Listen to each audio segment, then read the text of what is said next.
I miss you all so much. I wanted to read a story to you today, and I couldn't think of a better one, but my favorite. It's called The Glump and the Peeble. It's by Wendy Madure and Rebecca Ashdown.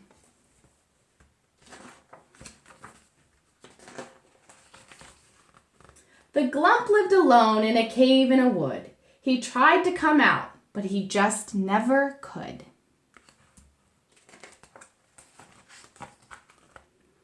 He wanted to dance with the Peebles at night. He wanted to twirl in the glow of moonlight.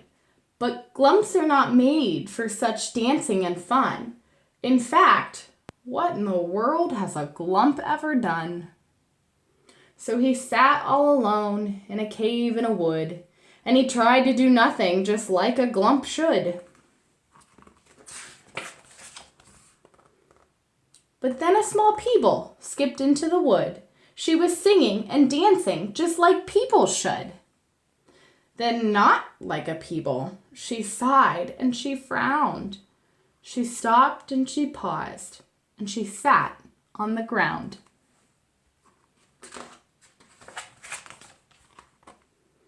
I know that a Peeble should dance every night. I know I should twirl in the glow of moonlight, but it makes me feel dizzy. I get hot and pink.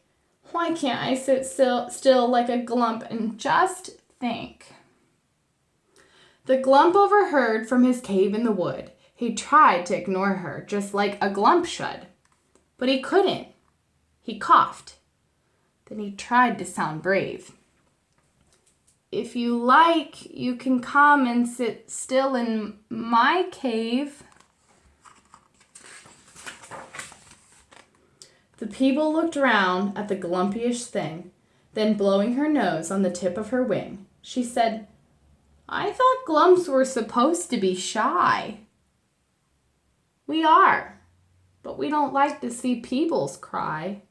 So please do come in, and I'll clear you a space to sit and just think in my quiet little place. She followed the Glump, and she closed her eyes tight. Then she breathed in the still and the quiet of the night. She thought about planets, she thought about stars. She wondered if Peebles could dance up on Mars. She sat without spinning, not hot and not pink. The very first Peeble to sit still and think.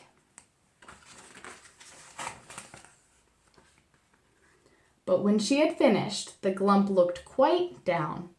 Dear Glump, said the Peeble, what's making you frown?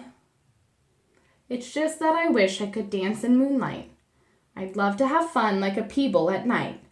But my feet are too big and I've got glumpy toes. If I dance, I will trip and fall flat on my nose. Do you mean, said the Peeble, you don't like to sit, thinking thoughts on your own in the quietness of it? No, I don't, said the Glump. I would rather be small and dainty and twirly, not glumpy at all. The Peeble went quiet. She thought a bit more. Then she said as she got up and walked to the door, Come on, let me take you to twirl in the night. Oh no, said the Glump. It just wouldn't feel right. Try not to be nervous, the Peeble replied. You cannot be frightened of things you've not tried. All right, said the Glump. I will have a quick spin, but please bring me home if I do not fit in. So they skipped through the woods to a wide open space where Peebles were dancing all over the place. Just stretch out your arms wide and do what I do. It's no good, said the Glump. I'm not Peeble like you. Come on, said the Peeble. We're in the moonlight. Just dance like a Glump being Peeble at night.